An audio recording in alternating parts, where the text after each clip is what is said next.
हाँ, तो आज हम स्टार्ट करेंगे। आज हम पढ़ेंगे सेकेंडरी स्ट्रक्चर ऑफ प्रोटीन के बारे में।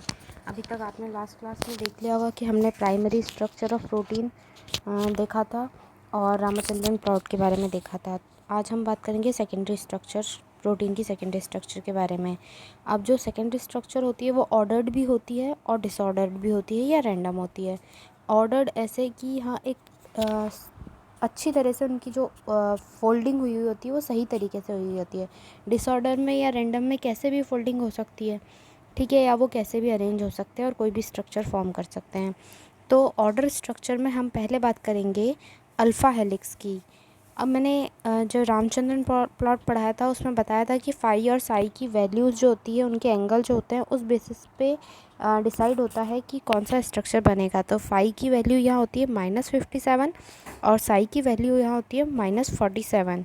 अगर ये वैल्यूज़, ये एंगल होंगे तभी जो है वो अल्फ़ा हेलिक्स फॉर्म होगा। तो अल्फ़ा हेलिक्स में आप ये देख रहे हो कि अल्फ़ा हेलिक्स कैसे है। ये अल्फ़ा हेलिक्स दिख रहा है, ये अल्फ़ा हेलिक्स है। ये अल्फ़ा हेलिक्स में ऐसे रोल हुआ हुआ है और अब आप देख रहे हो कि इसमें जो है वो जो ये डॉट बनाए हुए हैं, ये डॉट क्या है, अमीनो एसिड्स के बारे में बताया है। तो ये जो ये दिख रही है, ये 2 अमीनो एसिड्स हो गए। 2 अमीनो एसिड्स के बीच की जो डिस्टेंस होती है वो होती है 1.5 एंगस्ट्रम, जो यहाँ लिखा हुआ है और यहाँ पे भी मेंशन है। और जो है कि हेलिक्स, ये जो लूप बन रहा है, इस तरह का ये लूप बन रहा है। इस लूप में जो लूप है वो एक से दूसरे लूप के जो बीच में जो डिस्टेंस है वो है 5.4 एंगस्ट्रम। वो यहाँ पे मेंशन किया है। एक मिनट, ये 1.5 जो हो गई वो 2 अमीनो एसिड्स के बीच की डिस्टेंस हो गई और हेलिक्स की हाइट कितनी हो गई, 2 हेलिक्स के बीच की हाइट जो हो गई वो 5.4 एंगस्ट्रम। अब बात करते हैं एक जो हेलिक्स है, ये एक हेलिक्स हुआ। इस एक हेलिक्स के बीच में कितने अमीनो एसिड आते हैं? तो इस एक हेलिक्स के बीच में आते हैं 3.6 अमीनो एसिड्स, ठीक है। और ये जो बॉन्ड होते हैं जो, तो ये स्टेबलाइज कैसे हो रही है, ये जो स्ट्रक्चर फॉर्म हो रही है अल्फ़ा हेलिक्स की, ये स्टेबलाइज कैसे हो रही है?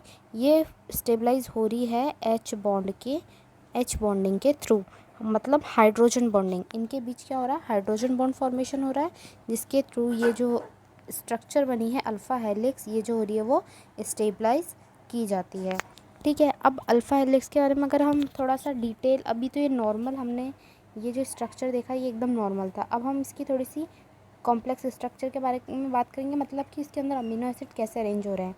तो ये कोई एक अमीनो एसिड है। अमीनो एसिड मैंने बताया था कि उसमें क्या होता है, NH ग्रुप होता है, एक R ग्रुप होता है, एक COO ग्रुप कार्बोक्सिलिक ग्रुप होता है और एक कार्बन जो होती है अल्फ़ा कार्बन होती है, ठीक है। तो ये तो हो गया एक अमीनो एसिड, ये जो हो गया वो एक अमीनो एसिड हो गया। फिर यहाँ पे एक NH2 हो गया, ये R ग्रुप हो गया, ये हाइड्रोजन हो गया, ये एक अल्फ़ा कार्बन हो गया और ये कार्बोक्सिलिक ग्रुप हो गया, ये दूसरा अमीनो एसिड हो गया। फिर ये नीचे तीसरा अमीनो एसिड हो गया। ऐसे ही लाइन से सारे अमीनो एसिड जो होते हैं वो अरेंज होते हैं। अब क्या होता है कि ये ऐसे अरेंज है। अब आप देख रहे होंगे कि इनमें हाइड्रोजन बॉन्डिंग फॉर्मेशन हुआ हुआ है। जैसे यहाँ एक तो ये यहाँ दिखाया हुआ है, कहाँ इनमें बॉन्ड फॉर्म कहाँ होता है, हाइड्रोजन बॉन्ड कहाँ फॉर्म होता है, कार्बोक्सिलिक ग्रुप और ये अमीडो ग्रुप, अमीनो ग्रुप के बीच में या अमाइड ग्रुप के बीच में ये हाइड्रोजन बॉन्ड यहाँ फॉर्म हुआ हुआ है।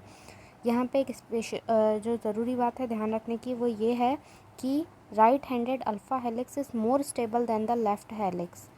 राइट हैंडेड जो अल्फ़ा हेलिक्स है वो ज़्यादा स्टेबल होता है। ये जो मैंने बनाया है ये राइट हैंडेड अल्फ़ा हेलिक्स है और जो लेफ़्ट हैंडेड अल्फ़ा हेलिक्स है वो लेस स्टेबल होता है। तो अभी हम क्योंकि ऐसा क्यों और क्या होता है, इसमें जो सभी बॉन्ड होते हैं वो पेप्टाइड बॉन्ड्स होते हैं except the first and last. जो फर्स्ट यहाँ पे जो बॉन्ड फॉर्मेशन होगा जहाँ से हेलिक्स स्टार्ट होगा और जो लास्ट बॉन्ड बनेगा वो पेप्टाइड बॉन्ड नहीं होगा। फर्स्ट और लास्ट बॉन्ड क्या होंगे, हाइड्रोजन बॉन्ड फॉर्मेशन करेंगे। जो फर्स्ट, यहाँ जो फर्स्ट बॉन्ड बनेगा और यहाँ जो लास्ट बॉन्ड बनेगा वो फॉर्मेशन करेगा हाइड्रोजन बॉन्ड का। और इसी के कारण क्या होता है, अल्फ़ा हेलिक्स को मोर स्टेबिलिटी मिलती है। ठीक है, अब क्या होता है कि मैंने पहले भी बात बता चुकी हूँ कि ये इसमें जो है वो प्रोलीन अमीनो एसिड नहीं होता है, क्योंकि प्रोलीन में क्या होता है, सिस और ट्रांस दोनों तरह की बॉन्डिंग होती है, मेनली सिस तरह की होती है। तो सिस जो बॉन्डिंग होएगी वो क्या करेगी, डिसरप्ट करेगी इसकी स्टेबिलिटी को, तो उसमें प्रोलीन जो होता है वो नहीं एब्सेंट होता है। ठीक है, तो ये पता पड़ गया कि प्रोलीन जो है वो alpha helix, right handed alpha helix है, वो मोर स्टेबल होता है। ठीक है, अब हम बात करेंगे नेक्स्ट मोर फिब्रेट। अब जो इसमें जो राइट हैंडेड अल्फ़ा हेलिक्स है या अल्फ़ा हेलिक्स है, उसमें जो प्रिफर्ड अमीनो एसिड है वो होते हैं मीथियोनिन, एलेनिन, ल्यूसिन, ग्लूटामेट और लाइसिन। ठीक है, इस राइट में अरेंज होते हैं। अब ये मीथियोनिन, एलेनिन, ल्यूसिन, ग्लूटामेट और लाइसिन ये सब मैंने शॉर्ट फॉर्म में लिखे हुए हैं, तो सुन के जो मैं बोल रही हूँ तो इनको लिख लेना अगर आप लोगों को नहीं पता है। तो वैसे मैंने शायद अमीनो एसिड वाले में बताया होगा, इनको शॉर्ट में ऐसे लिखते हैं। और मैंने ये भी बता दिया कि प्रोलीन जो है वो इसकी स्ट्रक्चर को क्या कर सकता है, डिस्टर्ब कर सकता है। ठीक है, वो हेलिक्स फॉर्मेशन नहीं होने देता है। ठीक है, अब हम बात करेंगे नेक्स्ट की जो राइट हैंडेड अल्फ़ा हेलिक्स होते हैं वो 2 टाइप के होते हैं। एक तो होता है हाइड्रोफोबिक अल्फ़ा हेलिक्स और एक होता है एम्फीपैथिक अल्फ़ा हेलिक्स। हाइड्रोफोबिक जिनको हाइड्रो यानी वाटर और फोबिक मतलब मैंने पहले बता चुका है, जिनको फोबिया होता है वाटर से। तो जो वाटर से दूर रहेंगे अमीनो एसिड वो इसके अंदर आ जाएंगे। ठीक है, उनसे जो स्ट्रक्चर फॉर्म होगा वो जो स्ट्रक्चर या प्रोटीन का स्ट्रक्चर फॉर्म होगा वो इनके अंदर आएगा। ठीक है, दूसरा होता है एम्फीपैथिक। एम्फीपैथिक में कौन आते हैं, एम्फीपैथिक में आते हैं जो वाटर के साथ रहते भी और नहीं भी रहते, मतलब बोथ। ठीक है, तो इनमें हाइड्रोफोबिक भी होगा और हाइड्रोफिलिक भी होगा। अगर यहाँ हाइड्रोफोबिक में क्या हो गया, नॉन पोलर अमीनो एसिड हो गए। ठीक है, क्योंकि वो वाटर से दूर रहेंगे। और एम्फीपैथिक में क्या हो गया, एम्फीपैथिक में पोलर अमीनो एसिड भी आ जाएंगे और नॉन पोलर भी आ जाएंगे। अब इनके एग्जाम्पल है कि जो hydrophobic amino acid hydrophobic alpha helix जो है वो कहाँ कहाँ मिलेगा, तो ये मिलता है most of the transmembrane में। ट्रांस मेम्ब्रेन जो भी होती है उनमें मिलता है। और जो एम्फीपैथिक अल्फ़ा हेलिक्स है वो मिलता है ट्रांसपोर्टर्स में, कि कोई भी चीज़ जो है जैसे ग्लूकोज है या कोई आयंस है, उनको अगर एक मेम्ब्रेन से या एक सेल से या दूसरी सेल में भेजना होता है तो कुछ ट्रांसपोर्टर पंप्स काम करते हैं। तो वो जो बने होते हैं पंप और ट्रांसपोर्टर वगैरह, वो बने होते हैं एम्फीपैथिक अल्फ़ा हेलिक्स के। ठीक है, और अगर हम पूरा देखे जाएँ कि जो है ये अल्फ़ा हेलिक्स जो है वो कहाँ मिलते हैं, तो अल्फ़ा हेलिक्स मिलते हैं अल्फ़ा केराटिन में, फिर ये मिलते हैं मायोग्लोबिन में, फिर ये मिलते हैं ट्रांस मेम्ब्रेन में। ट्रांस मेम्ब्रेन के भी कौन से, इंटरनल रीजन ऑफ प्रोटीन में। ठीक है, और फर्स्ट जो है इसको डिस्कवर्ड किया था केराटिन प्रोटीन में। ठीक है, अब नेक्स्ट हम बात करेंगे एक अल्फ़ा हेलिक्स। ये अल्फ़ा हेलिक्स और बीटा प्लेटेड शीट ये कैसी स्ट्रक्चर्स हैं, ऑर्डर्ड स्ट्रक्चर है। ठीक है, और जो हम नेक्स्ट बात करेंगे डिसऑर्डर की बात करेंगे। अभी बीटा प्लेटेड शीट जो होती है वो ऑर्डर्ड स्ट्रक्चर है। तो इनमें भी क्या होता है, दीज स्ट्रक्चर्स आर फॉर्म्ड। ये जो स्ट्रक्चर है वो कब बनती है, जब फाई जो एंगल हो वो कैसा होना चाहिए, नेगेटिव, और साई की वैल्यू किस में होनी चाहिए, पॉजिटिव में। इनकी भी एक वैल्यूज़ होती है। अब इसमें क्या होती है, बीटा प्लेटेड शीट भी 2 तरह की होती है, एक होती है प्लेटेड और पैरेलल बीटा शीट, और दूसरी होती है नॉन पैरेलल बीटा शीट या एंटी पैरेलल बोल सकते हैं हम, एंटी पैरेलल बोलते हैं। तो ये जो होती है बीटा प्लेटेड शीट, इन एक ये तो स्टार्टिंग में हो गया कि ये एक हमने अगर इनकी वैल्यूज़ हम यहाँ पर नहीं देख रहे, लेकिन हम इनकी वैल्यू पैरेलल और एंटी पैरेलल में देखेंगे। ठीक है, अब इनमें क्या होता है, R chain are lying in opposite side. इनमें जो आर चेन प्रेजेंट होती है, आर चेन कहाँ पे, अमीनो एसिड में बताया था कि अमीनो एसिड में आर चेन होती है, वो डिफरेंट टाइप की होती है, उसी के बेसिस पे हम डिफाइन कर सकते हैं कि कौन सा अमीनो एसिड है। तो ये उनके अपोजिट साइड में जो होती है लाइंग होनी चाहिए, मतलब अपोजिट साइड में प्रेजेंट होनी चाहिए। ठीक है, polypeptide chains arrange themselves side by side forming a sheet like.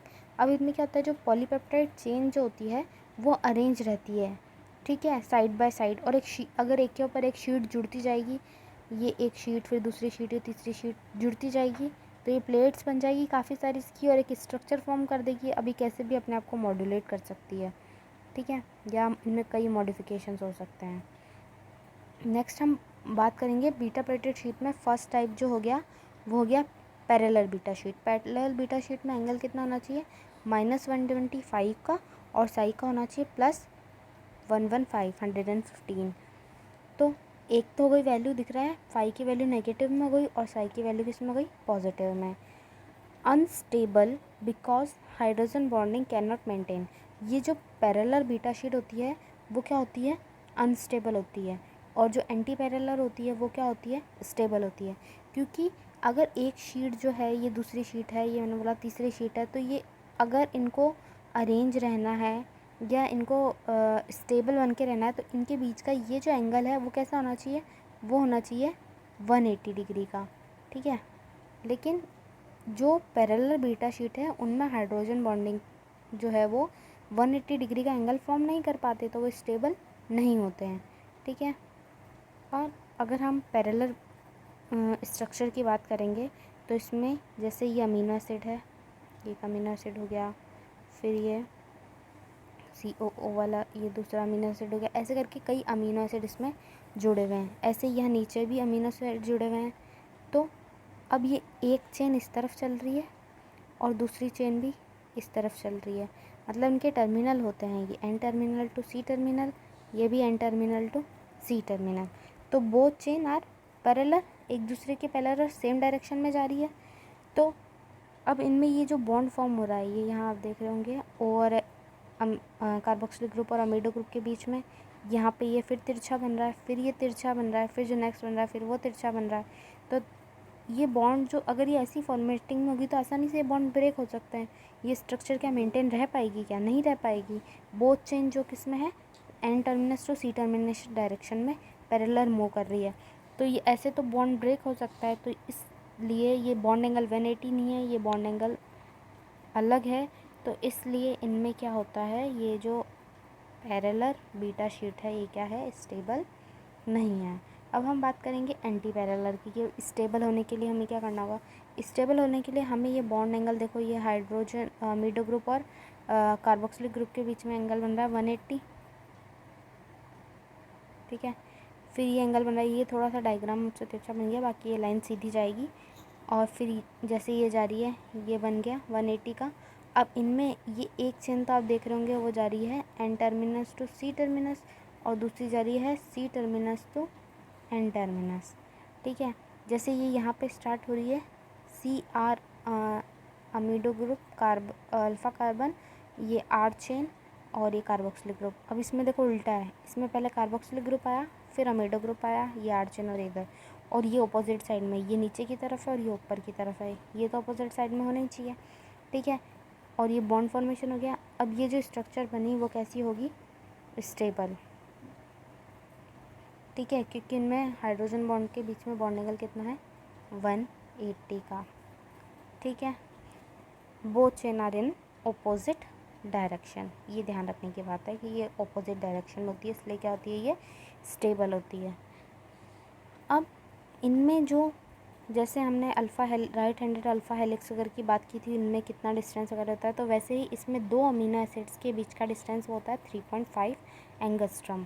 और ये कहाँ कहाँ मिलता है, ये सिल्क फाइब्रोनिन में मिलता है, पोरीन मेम्ब्रेन्स में मिलता है, पोरीन मेम्ब्रेन, पोरीन मतलब जिनमें पोर्स हो, पोर्स प्रेजेंट हो, जो चैनल वगैरह होते हैं आयन वगैरह के लिए, और सिल्क फाइब्रोनिन एक तरह का प्रोटीन ही है, ठीक है।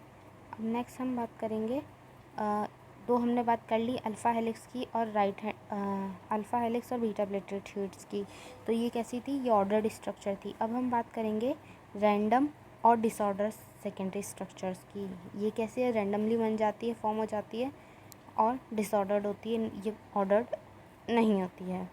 रिवर्स टर्न की बात करेंगे, फर्स्ट हम बात करेंगे रिवर्स टर्न की। रिवर्स टर्न क्या होता है, इसे बीटा टर्न या बीटा बैंड भी बोलते हैं।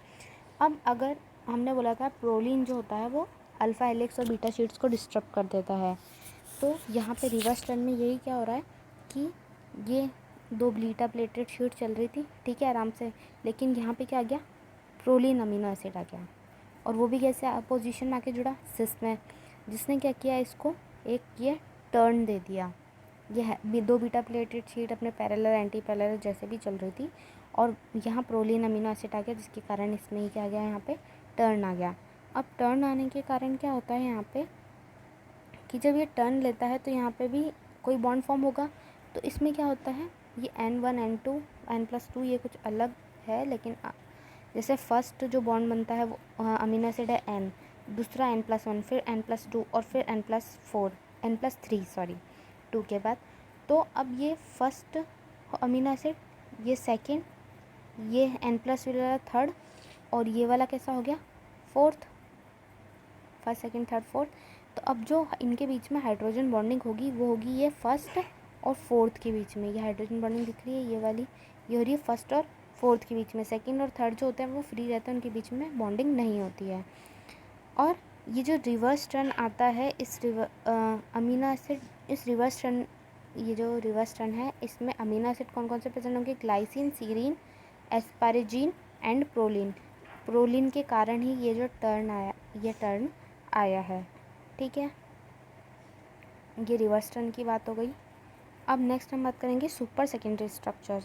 सुपर सेकेंडरी स्ट्रक्चर्स या हम कहेंगे मोटिव्स। मोटिव्स कैसे होते हैं, जैसे ये सेकेंडरी स्ट्रक्चर के बारे में बात करना है तो ये बीटा प्लेटेड शीट है, ये दूसरी बीटा प्लेटेड शीट है। अब इनमें कोई ऐसे टर्न ले रहा है, कोई मोटिव्स बन रहे हैं, इस तरह की स्ट्रक्चर्स जो होती है ना वो मोटिव्स कहलाती है, ठीक है। अब ये अलग अलग तरह की होती है, लेकिन आपको ज़्यादा इसमें पढ़ना नहीं है। इसमें है ये सेकेंडरी स्ट्रक्चर और टर्शरी स्ट्रक्चर्स के बीच में जो स्ट्रक्चर फॉर्म होती है ना, उन्हें कहते हैं हम सुपर सेकेंडरी स्ट्रक्चर। तो सुपर सेकेंडरी स्ट्रक्चर्स में हम सबसे पहले बात करेंगे सुपर हेलिक्स की। सुपर हेलिक्स में हम किसकी बात करेंगे, उसमें भी एग्जांपल लिया हमने केराटिन का।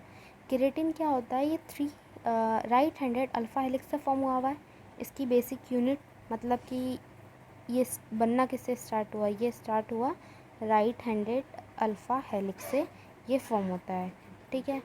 अब हम बात करेंगे कि ये जो हेलिक्स होते हैं इसमें केराटिन में ये राइट हैंडेड अल्फ़ा हेलिक्स है, या हम ऐसे कह दें ये राइट हैंडेड अल्फ़ा हेलिक्स था, ये देखा था। तो इसमें क्या था, अब ये बोल रहा है कि ये राइट हैंडेड अगर अल्फ़ा हेलिक्स है, एक मिनट, ये राइट हैंडेड अल्फ़ा हेलिक्स, अब ये राइट हैंडेड अल्फ़ा हेलिक्स किससे लिंक्ड है, डाई सल्फाइड बॉन्ड से। मतलब इनमें 2 सल्फाइड बॉन्ड, ऐसे 2 सल्फ़र जो होती है वो बॉन्ड बनाते हैं आपस में, ये राइट हैंडेड अल्फ़ा हेलिक्स, ठीक है। ये ऐसा कुछ ऐसा स्ट्रक्चर बनाएगी। और एक रोप लाइक, रोप तो देखी होगी, ये रोप कुछ कुछ ऐसी होती है, ठीक है। तो ये आपस में जो बॉन्ड बना के रहती है वो कौन सा होता है, डाई सल्फाइड बॉन्ड, ठीक है। और एक रोप लाइक स्ट्रक्चर फॉर्म करेगी जिसे हम क्या कहेंगे, प्रोटोफिब्रिल। अब अगर आप केराटिन में भी क्या होता है, इनकी primary structure, secondary structure, tertiary structures होती है। तो केराटिन जो होता है वो कहाँ मिलता है सबसे ज़्यादा, साइटोस्केलेटन जो प्रोटीन होती है उनमें। और ये हम प्रेजेंट होता है हेयर में, स्किन में, नेल्स में, ठीक है। और इनका जो प्राइमरी स्ट्रक्चर है वो तो ऐसे ही होगा, नॉर्मल अमीनो ग्रुप है, एक अमाइड ग्रुप है, कोई अमीनो एसिड 1 2 3 लाइन से जुड़ देगा, और कार्बोक्सिल ग्रुप जो होता है वो एंड में होता है। और इसमें जो मिलने वाले मोस्ट अबंडेंट जो इसमें अमीनो एसिड प्रेजेंट होते हैं वो सारे नॉन पोलर अमीनो एसिड होते हैं।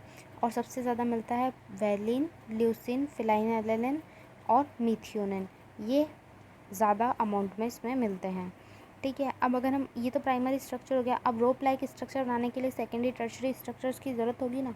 तो वैसे ही इसमें सेकेंडरी स्ट्रक्चर केराटिन में क्या होता है कि दोनों, ये alpha helix, right handed alpha helix इधर N2C टर्मिनल की तरफ मूव कर रहा है और इधर भी N2C टर्मिनल की तरफ मूव कर रहा है। दोनों पैरेलल अल्फ़ा हेलिक्स जो है वो राइट हैंडेड अल्फ़ा हेलिक्स चल रहे हैं। इनमें ये R ग्रुप आ गए, ठीक है। अब ये बोथ साइड प्रेजेंट होंगे। और ये कैसा स्ट्रक्चर बना रहे हैं, कॉइल्ड डायमर स्ट्रक्चर फॉर्म कर रहे हैं ये, ठीक है। अब हम इसकी बात करेंगे मेजर टर्शरी स्ट्रक्चर्स के बारे में। और इनमें एक बात ध्यान रखने की, इनमें कौन से इंटरेक्शन मिलते हैं, वॉन डेर वाल और हाइड्रोफोबिक इंटरेक्शन। अब और इनमें भी क्या, इनमें अभी मैंने बताया था कि डाई सल्फाइड इंटरेक्शंस होते हैं।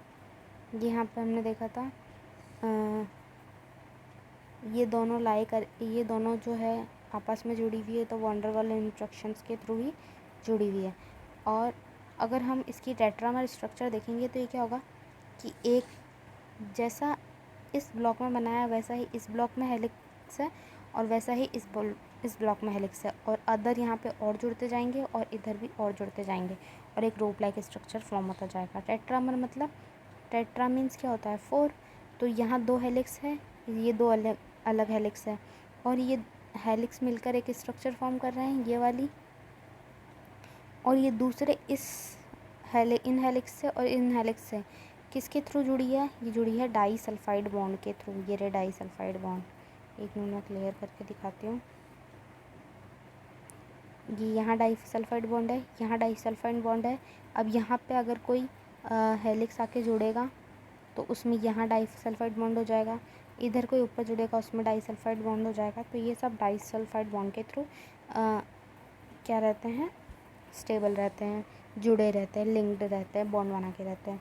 और इनके अंदर जो इंटरेक्शंस चलते हैं वो कौन से होते हैं, वॉन डेर वाल जो मेजर इंटरेक्शन है, और हाइड्रोफोबिक इंटरेक्शंस जो हम पढ़ चुके हैं पहले ही बॉन्ड वाले चैप्टर में, ठीक है, जो बॉन्ड वाला लेक्चर था उसमें। अब अगर हम बात करें कि ये एक जो केराटिन है, ये एक केराटिन है, ठीक है, तो इस एक केराटिन फाइबर की लेंथ कितनी होती है, इसकी लेंथ होती है अप्रॉक्सीमेटली 9 मीटर की, ठीक है। बस इसमें इतना ध्यान रखने की बात है। नेक्स्ट हम बात करेंगे ट्रिपल हेलिक्स की। तो सुपर हेलिक्स में हमने पढ़ लिया, यहाँ पे हमने पढ़ा रिवर्स टर्न, फिर सेकंड थे सुपर स्ट्रक्चर्स। सुपर स्ट्रक्चर में फर्स्ट था सुपर हेलिक्स। सुपर हेलिक्स के अंदर हमने पढ़ा केराटिन, और अब हम सुपर हेलिक्स के अंदर बाद हम ट्रिपल हेलिक्स में पढ़ेंगे, सुपर हेलिक्स का ही पार्ट है। एक हमने पढ़ा केराटिन, फिर दूसरा हम पढ़ेंगे कोलेजन। कोलेजन जो होता है वो कहाँ मिलता है, collagen found in bones tendons और कार्टिलेजेस टिश्यूज़ जो होते हैं उनमें प्रेजेंट होता है, और स्किन में प्रेजेंट होता है कोलेजन। और क्या काम इसमें, हमने पढ़ा अभी तक राइट हैंडेड अल्फ़ा हेलिक्स के बारे में, लेकिन यहाँ पे प्रेजेंट होते हैं लेफ़्ट हैंडेड हेलिक्स, ठीक है। और ये स्टेबलाइज किसके थ्रू होते हैं, पेप्टाइड बॉन्ड के थ्रू। वो किसके थ्रू होता है, डाइसल्फाइड बॉन्ड के थ्रू। और इनमें इंट्रा चेन हाइड्रोजन बॉन्डिंग होती है, मतलब हाइड्रोजन बॉन्डिंग के कारण ये स्टेबलाइज रहते हैं। अगर हम triple helix, collagen triple helix की बात करेंगे तो इसमें ये एक फर्स्ट ब्लैक वाला दिख रहा है, सेकंड ये ब्लू वाला, और थर्ड जो है वो रेड वाला हेलिक्स दिख रहा है। तो ये इस तरह का एक स्ट्रक्चर फॉर्म करते हैं। ये भी एक रोप लाइक स्ट्रक्चर होता है जो हमारी बोन्स को, टेंडन्स को, कार्टिलेजेस को बांधे रखने का काम करता है। अगर जो है ये,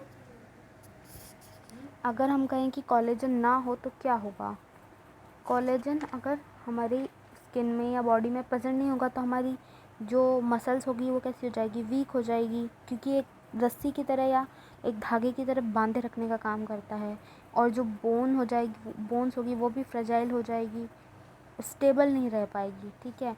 और अगर हम यही बात करें कि ये जो हमने पढ़ा केराटिन, केराटिन अगर नहीं होगा तो ये भी अपने हेयर वगैरह में सब में प्रेजेंट था,